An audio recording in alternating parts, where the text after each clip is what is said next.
the risk factors for genocide, war crimes, crimes against humanity are higher than they've ever been in our lifetime. It's so important that people see what hate speech can do at its most extreme.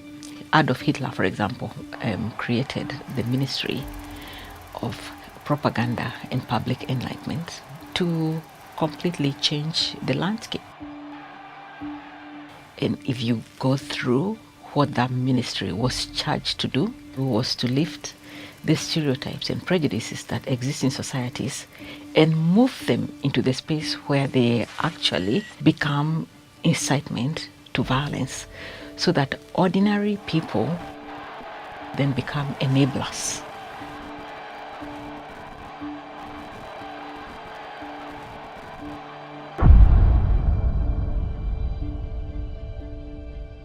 I was recently in Auschwitz, Birkenau, where so many people met their deaths, and they were killed for the mere reason of belonging to an identity.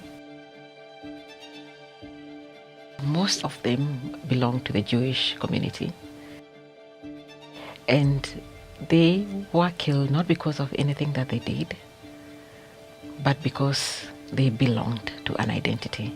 And killings based on identity, we've unfortunately seen them in other places too.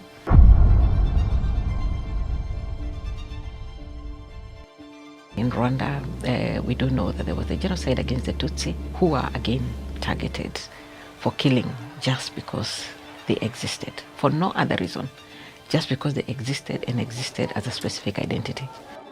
June 19th, 1993, there was an announcement that was put out on the radio. Rwandans will defend this country, and you are not Rwandans, you are cockroaches.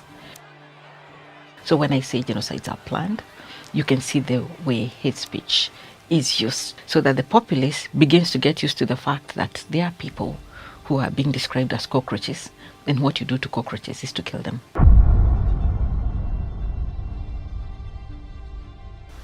And we know in Srebrenica, the Bosniak Muslims were targeted for killing just for the mere fact that they existed. They were killed for that.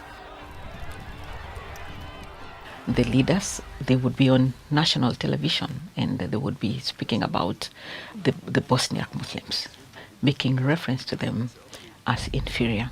All these media spaces, newspapers, radio, television, were spaces that were used to put out the messaging, and we are conditioned to believe that what you watch on the TV is true, or what you hear on radio is true, or what you read in newspapers is true.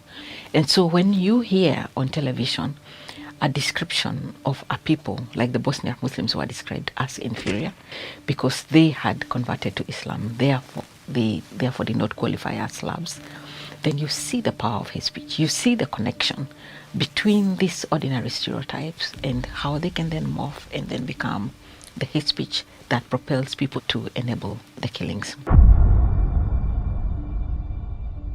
People who can stand up and deny that the Holocaust happened, despite all the evidence, people who can stand up and deny that the Srebrenica genocide happened, people who can deny that the genocide against the Tutsi in Rwanda happened, not only are they propagating hate speech, but they are in essence preparing for another genocide.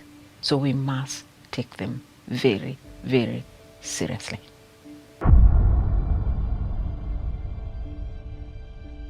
It should be important that states go out of their way to build capacity for any basic citizen to distinguish right from wrong in regard to the targeting of any identity group. There needs to be a very, very strong consciousness by government that if there was ever a time that anything could go wrong, it is now. And that all this evidence needs to be packaged and taught in schools, and not taught only in schools of law, but taught as basic knowledge that human beings need to understand that we have the capacity to get to the edge, and therefore we need to build insurance in ourselves so that we do not get to the edge. We are countering hate speech. Countering hate speech is not just a phrase, it's a practical measure to stop hate speech, because hate speech in its worst, ultimate form gets us to cross over into the threshold of incitement to violence, and then that's how genocides happen.